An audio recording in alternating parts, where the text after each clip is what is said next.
is Melinda Matthews-Clarkson, and I am the CEO of Code Clan. But today, I am your host for the afternoon session of Tech for Good ecosystem. This is part of the Aggregate, Amplify, and Augment. And I am with two, and we hope three, will be joining it. Another individual will be joining us later on our panel. And so what I'm going to do is I'm going to hand it off for them to introduce themselves, and then we'll get into it.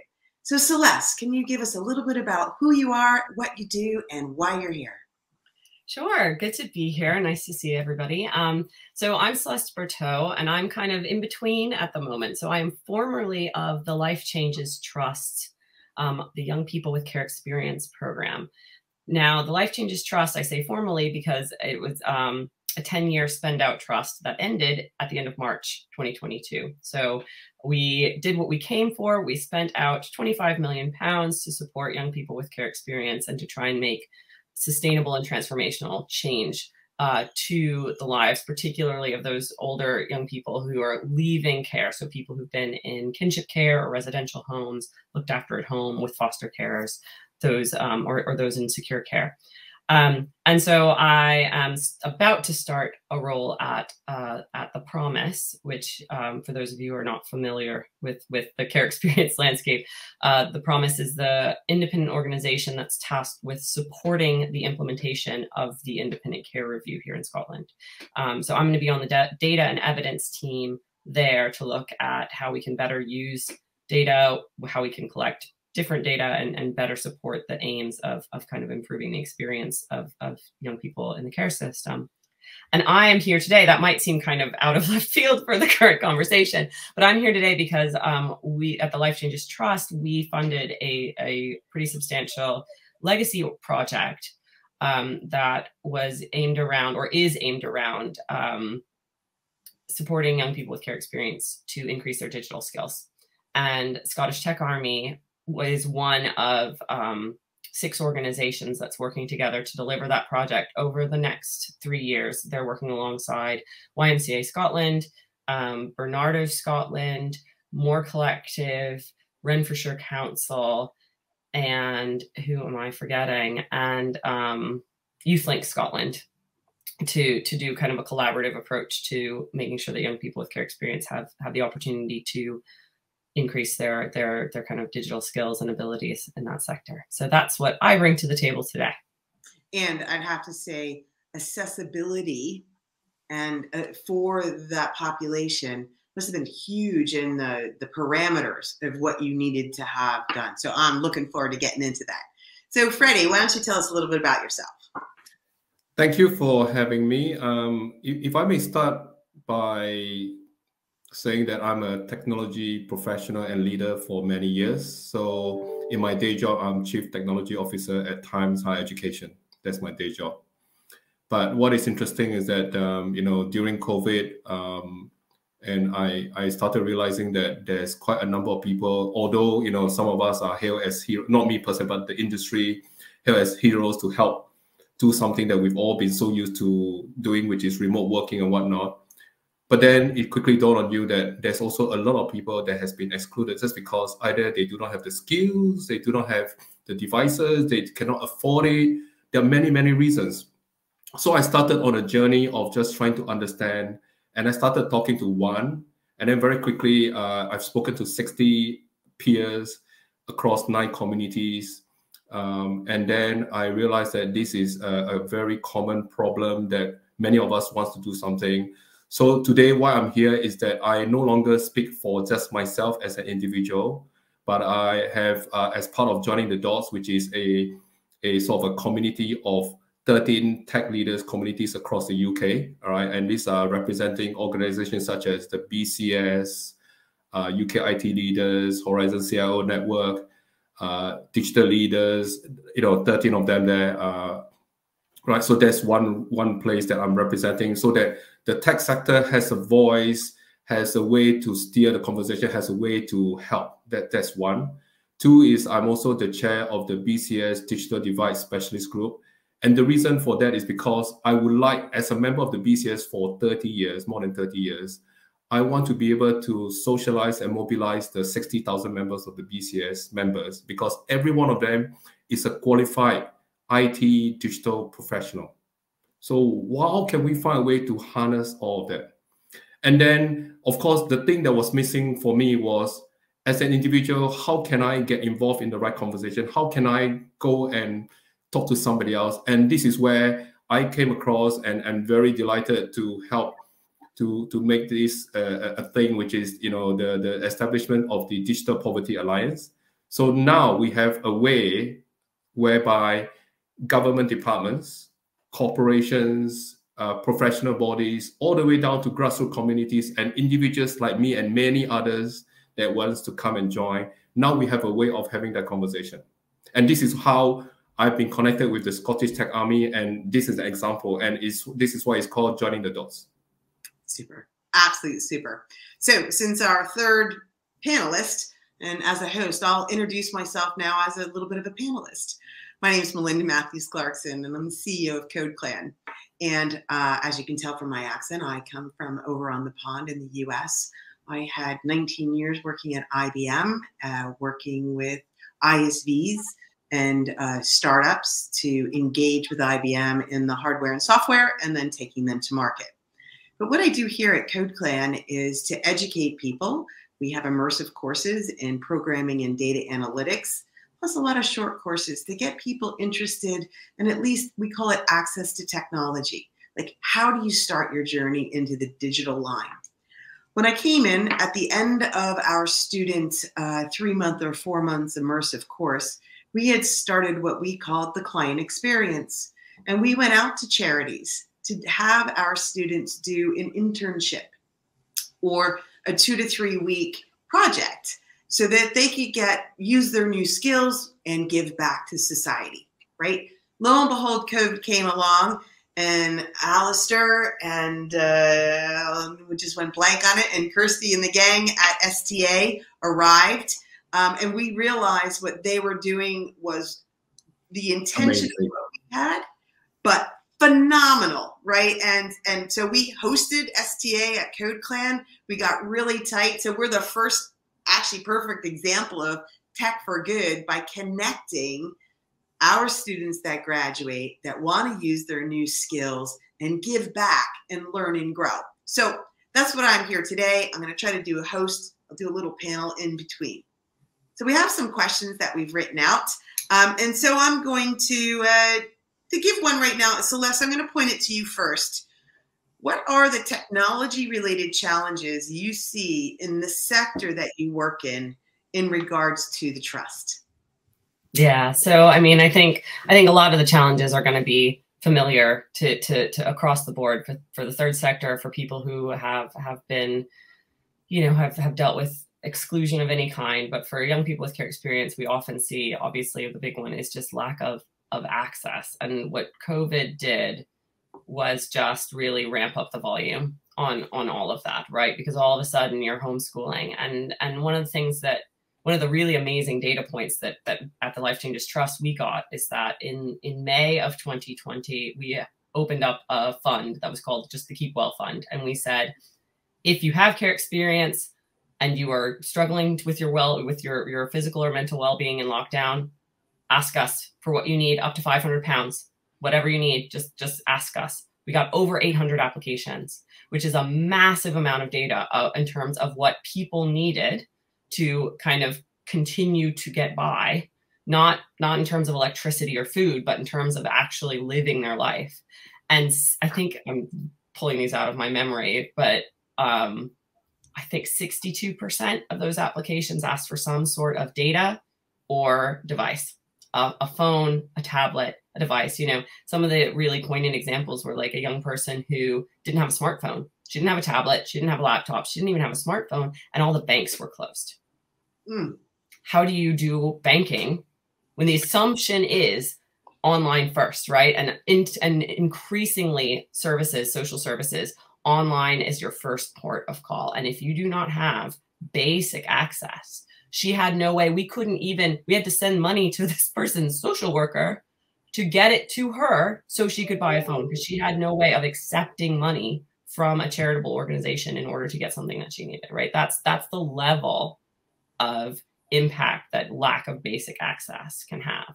And now, luckily, the COVID, while it increased a lot of issues, it also increased a lot of visibility. So, Connecting Scotland ran a big Scottish government initiative to give people access to data and devices. And in the second round of that, they targeted care leavers. They targeted people who were just leaving the care system to make sure that they had basic access to devices. But then that was kind of the lead on step to why we said, well, wait, but just giving, I think Freddie said this just a moment ago, just giving someone a device doesn't actually fix the problem. It doesn't mean that they know how to use it. It doesn't mean that they know how to be safe using it. It doesn't mean that they know how to leverage it for education or to create relationships or to engage politically. It's just the starting step. It's necessary, but it's not sufficient. And so that's why we wanted to kind of take it a step further and really invest in this. Because I think the other, right, so there's kind of like, there's the access, there's the physical access, there's the actual physical device, there's the data, the ability to connect, there's the knowledge base of the individual, but particularly for people who rely on the support of others. So whether that's young people, whether that's people who have, significant disabilities and have caretakers, there's also this third party there, right, which you can be kind of a gatekeeper and can sometimes be another barrier, right? Where if the frontline staff or if the carer is also does not have access or does not have knowledge or does not have confidence, that can actually be an additional barrier. And some of the really horrific stories that we heard from the lockdown were young people who, were living in council homes and were subject to council rules about not using any form of video conferencing.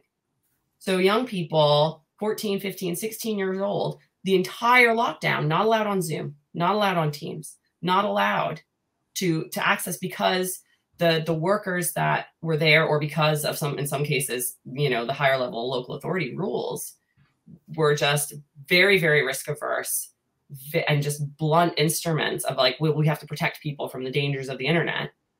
Whereas actually, we need to be thinking about, what's the risk of them not having any access at all, and so that's the kind of level of stuff that we're thinking about in the sector when we're thinking about how do you support, and I'm speaking about my experience working in the care experience world and the young people who've been through the care system, but absolutely the same thing applies to so many other marginalized populations. Mm-hmm.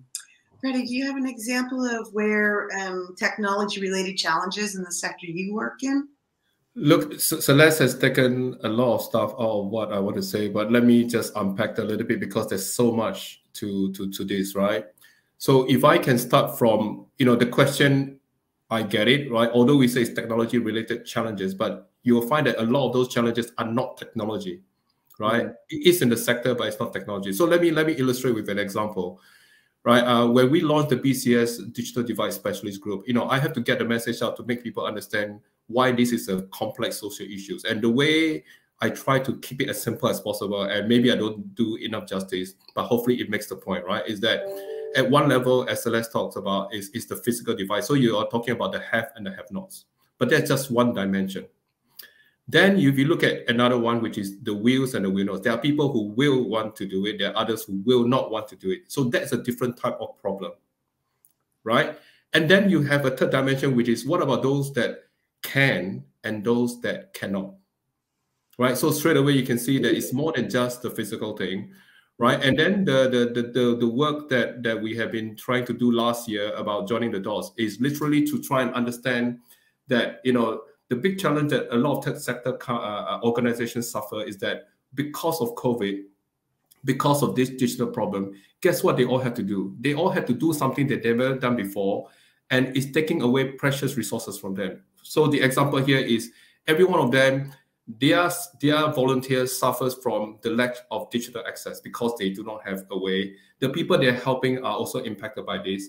So what they had to do was they had to find a way to go and build or ask for donations for devices.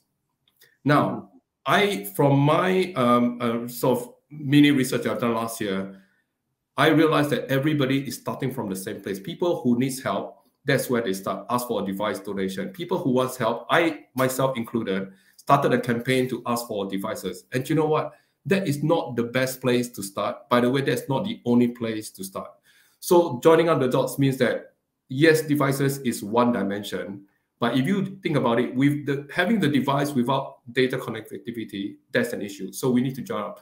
What we're trying to do is to signpost for people to say, look, if you want device donation and you still need help with that, don't start another campaign by building your own platform. Mm-hmm. We work with the National Business Response Network, which is part of the Business in the Community, which is a Prince of Wales Trust. They have a platform. Go there instead. That's one example. If you look at data, you talk to Vodafone, yes, you can get yourself a 6 months free SIM card, but it's only for 6 months. It doesn't last long enough. But are you aware, are we all aware that actually one of the signposting that we want people to know is that the Good Things Foundation, which is another charity, they are helping to build a national data bank. So there you go. That's another example where if people know about them, join them. Don't start another one, right? But if you join up the dots, then the third dimension will be tech support. I just came off a call before this where we're trying to see how we can provide almost like a help desk type support, not for people who works in companies who are employees, but nationally for anybody who has got a problem, not being given a device, but they do not know how to use. How do they get some technical support to get going?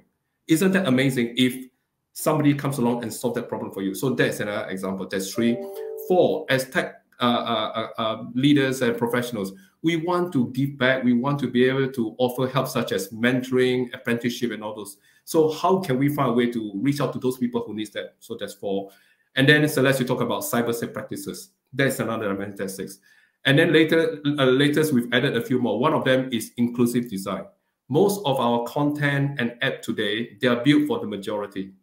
If we talk about digital inclusion, are we identifying all the personas that represents the digital world that enables them to participate? So we are now trying to form a working group to try and create that catalog of personas so that we can use that as a way to validate against the things that people say they are doing, from accessibility to making sure that people with disability can do something, right? So this is why that's good, right? And then, so that's inclusivity. And then, of course, last but not least is what I think everybody can do, right? Which is what I call, to socialize, right? If I know what I know and I share that with you, and now Melinda and now Celeste, you know about the National Data Bank, you know about this, then we now stand a chance of not starting from the same place, which is because of a place of ignorance. We start from, let's help. It's a good idea. Let's start yet another device donation campaign. So Freddie, there's a few things that I'm just going to see if I can pull in there. One of the things that you just said, and one of the next questions was the barriers to effective use of technology. I think one of the barriers is I've been in tech now 28 years, and I won't even say the real number because it'll age me, but I don't know everything. And if I say, I don't know how to do that, like that being vulnerable helps so many more people, right? Because there's the people that, they just got a device and they stand back and I don't know how to do it either. And, when I sit down with people, I don't know, let's figure it out. Because they see me with so many years of tech, they just assume I know. And that trying to be vulnerable, that technology is so broad and so wide, and every device is different, and every Zoom, Microsoft, we just need to also just be human. And we're not super powered techies, and not everybody has to be to leverage the technology so they can have accessibilities to things that they're going to have, right? Whether it's banks or not. So can I jump in here with just 2 examples just to illustrate, right? And I would include myself in that group, right? So here's 2 examples, right? One is, I'm not going to name the name, right? But I'm sure she will be happy for me to share the story. One is a professor, retired, who has been studying digital poverty for all these years. And now she still wants to give back. But you know what she's worried about? She doesn't know how to use some of the tools that we have today. So there you go. Straight away, you have digital exclusion of somebody who knows this space for a long time and now is so afraid. So guess what? That day will come to me. That's one example. The other example is This is somebody that I've come across recently, and he's in the cabinet office, right? And he tells a great story. As a leader, right, in tech, he knows everything, but not like what you said, we don't really know everything. But the day will come to whereby we will also be, the pace of change of technology will far exceed our ability to keep up. What happens then? And now again, I put myself that, that day will come and happen to me.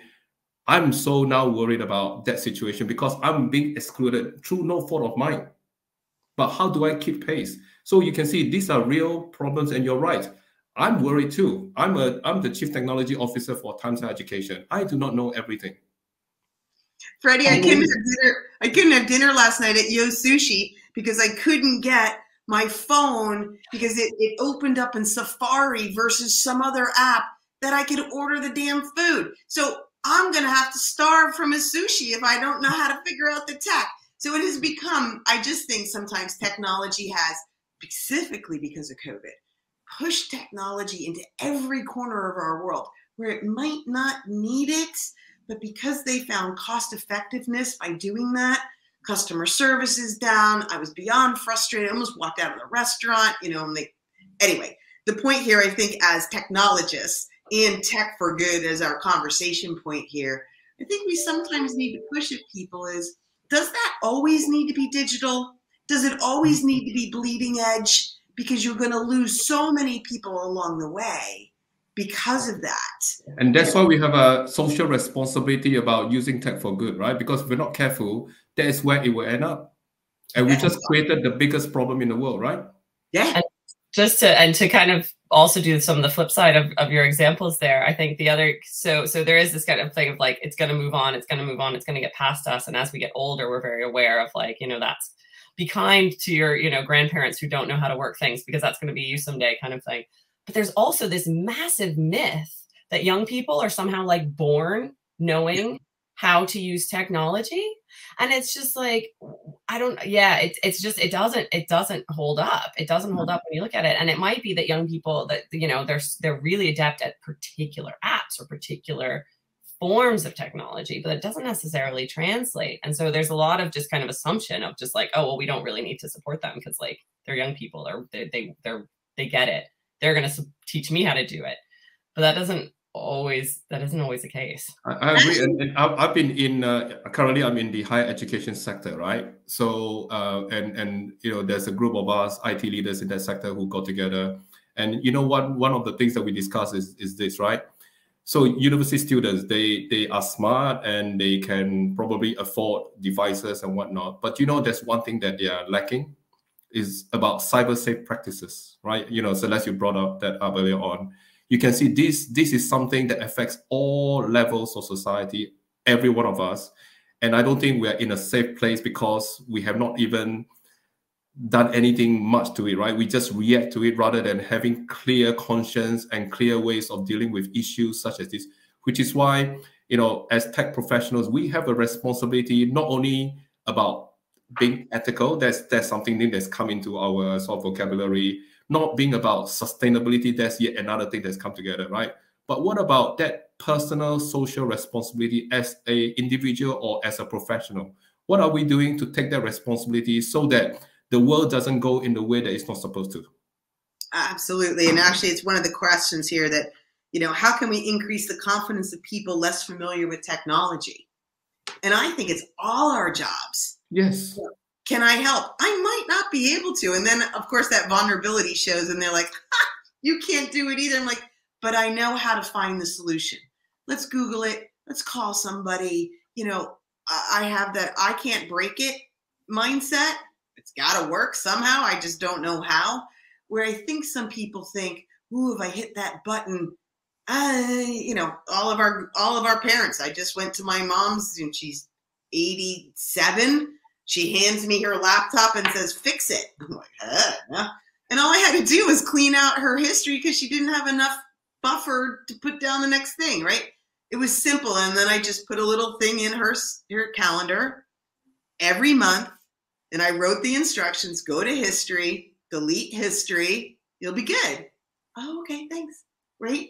And it didn't take me more than 10 minutes but I just didn't do it and walk away. I did it and I set it up so she could do it as she moved forward.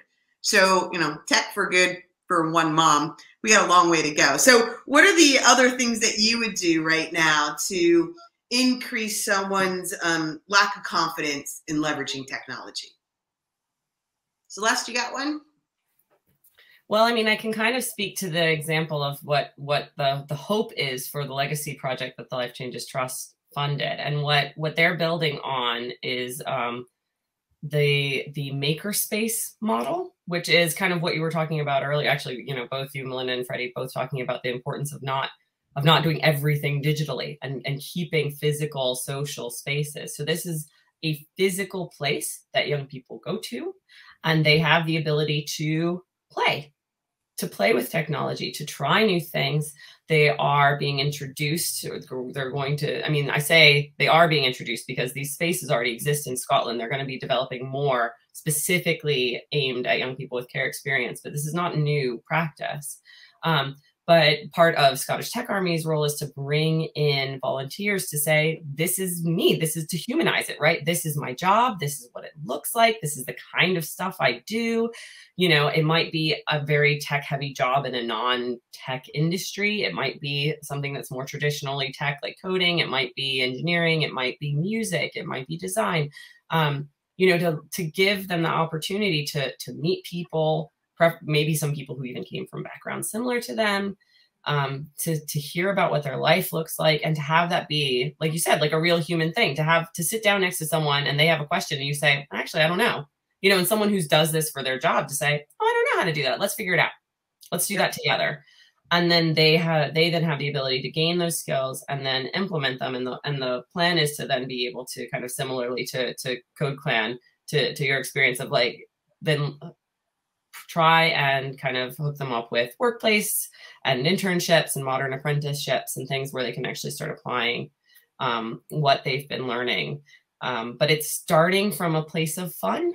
And I think that that's something we don't talk about fun, especially not when you're talking about digital inclusion and technology struggles. We don't tend to talk about how fun and letting people play with it. And I think you're exactly right, Melinda. Like, there's that fear of you're going to break it, and being able to have it be something to play with and something that you're not trying to learn this particular skill to fit this particular, you're trying to learn something new that helps you do something that you enjoy doing anyway, and leveraging that fun.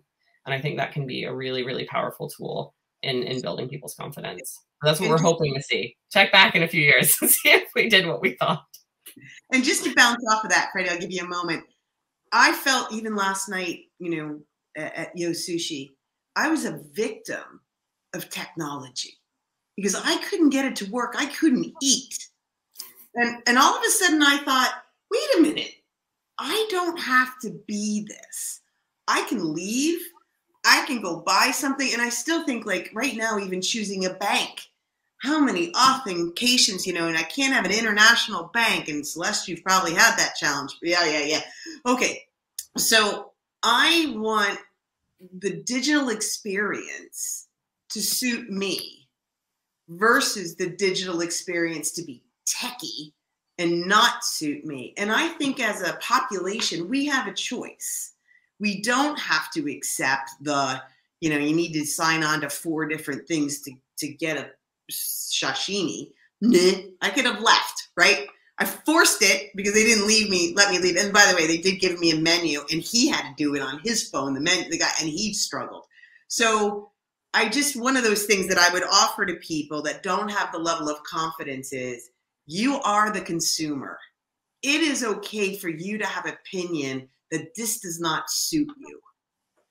And as you were giving that example before about the council homes and they couldn't get on, you know, the web because of the rules, we got to go back and change those rules for the people and to have confidence to go change that. And I think everybody needs to remember they are the consumer, regardless where you are in the tech scale of your own personal knowledge. All right, I'm sticking with that. So what do you think, Freddie? Yeah. So first, a comment about what you just made there, and I sort of alluded to earlier on about Action Area 7 about inclusive design. That is the reason why we got to take that responsibility to make sure that we understand that there are a range of personas, and we got to make sure that we do something about recognizing that, right? So that's fine. To again, I think about this as creating a supporting environment that is joined up with an ecosystem that has got many people, that has got solutions that they can provide, right? I don't think this is about one person, one organization that can do everything. So here's a few dimensions. One, at one level, we need to make sure that, I mentioned about having like a national tech support platform. There's somebody who needs help. So that's part of what I meant by being a supporting environment. You need to know that there's a safety net for people who needs that. That's one. Two is that it's a very personal thing, personal choice, which is my own personal motivation about whether I want to. So to your point, Melinda, about if I choose not to do it that way, it's my choice, right? So that's two. Now, three is, I think it's important that because the world is moving so fast, how do we get educated about the purpose and need of the thing that we're supposed to be knowing and using? We need to pay more attention to making sure that that happens rather than assume Google is the answer to everything, for example, right?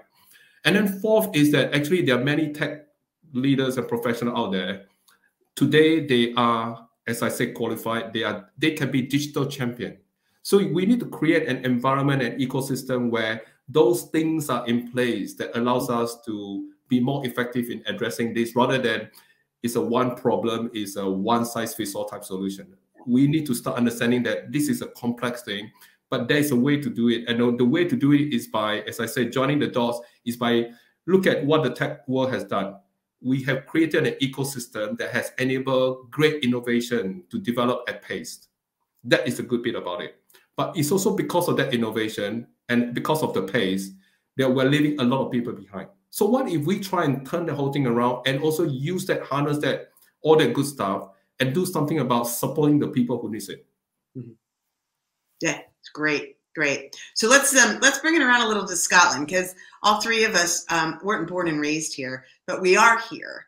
And from my perspective, I have never been in an environment that is, yes, it's competitive, yes, it's growth and all of that kind of stuff, but it's an environment that wants to be in the ecosystem.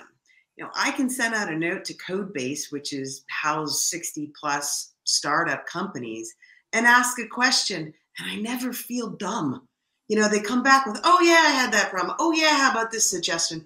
And that ecosystem that I am part of really gives me more confidence to be able to grow and take a little bit more risk because I know they're there, right? So maybe you two could share some experience about how the ecosystem that you've been surrounded by has made it successful for your projects and or your initiatives. Freddie? Yeah, you want to go first, Freddie?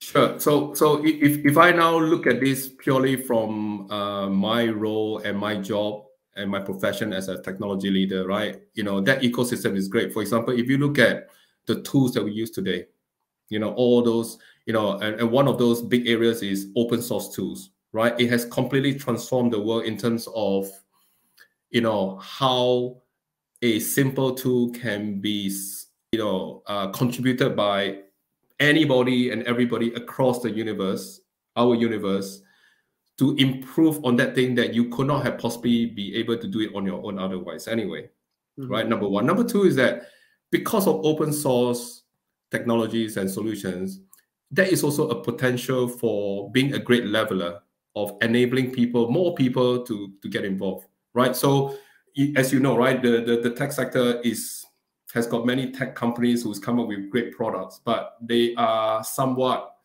how should I put it, competitive in nature. They would build products that may not necessarily be compatible with each other because they don't have to, right? And we need to find a way to make sure that there's an alternative. And alternative is open source. And this is why I'm a big supporter of Open UK. This is why, Amanda Brock from CEO of Open UK, we were all together in Scotland for COP26 to champion this agenda.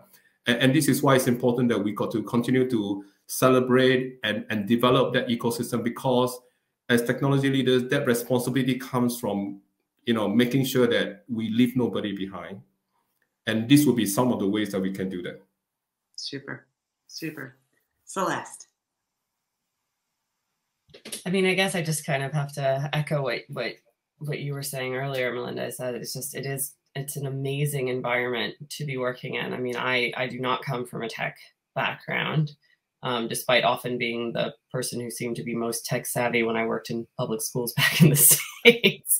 Tech savvy at that level meant I knew how to install Chrome on the MacBooks. That's about it. And so when I first started looking at this digital skills project, and I just kind of spent a month on the phone. I just picked up the phone. I spoke to people at CodeClan. I spoke to people at Codebase. I spoke to, I reached out to, I think I found Scottish Tech Army on Twitter, and I just said, can you just talk to me about what the problems are, what the solutions are, what you see, am I asking the right questions? Am I, are we approaching this the right way? What am I not thinking of? And the number of people who just freely gave their time, and not only freely gave their time, but the number of people who said, we're not even applying. We're not interested in applying for your grant, but please keep in touch. We want to know what's going on, and we want to see, and we want to help where we can.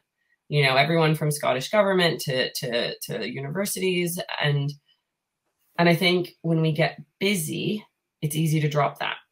It's easy to just get into the work and just go with it. And it takes time to foster these communities and keep these relationships. And that often gets deprioritized. And so I think really we are very lucky in Scotland that's just kind of the water that we're swimming in, right? Like that's just around us all the time. And so I think being deliberate about communicating what you're doing, about sharing that, and about making sure that those relationships stay, and that you connect people who, when you see someone who's like-minded and who has similar goals, that you say, oh, you need to hear about this, you need to talk to this person, and I think, and that's a particular challenge right now, as hopefully as we get a little bit more in-person based, that will help. But right now networking is still the most challenging thing. Hello, baby. My 2-year-old just joined me, so I'm going to mute myself for a second. And from somebody who's outside the Scotland, right, in the UK, sort of looking in there and finding out what Scotland is doing is really amazing, right? If you look at all levels of society, from government with the Connecting Scotland program, right, to what the STA, which is a grassroots, volunteer based. I mean, that is really amazing stuff, right? And this is why I'm really interested to see what we can all learn from each other and take all the good bits and try, and because that is the way that you can make something go further and faster, right? Because you have a good reference model to say, they've been there, they've done that, and they're successful. Why can't we try and learn something from them? Because that's a much better place than to start from scratch, which is why I'm trying to make sure that we need to learn from that and don't do that again. Absolutely. Well, we're coming up at the end of our time here. And I'd just like to shout out to Scottish Tech Army, because you have brought together so many people to share the ecosystem. And, Tech for Good can be about sustainability. It can be about accessibility. It can also be about communities now growing and learning and having new businesses. So I love being part of this ecosystem, and thank you for asking myself and my panelists for giving our opinions today on your special day. So thank you. Thank you so much. Thank you.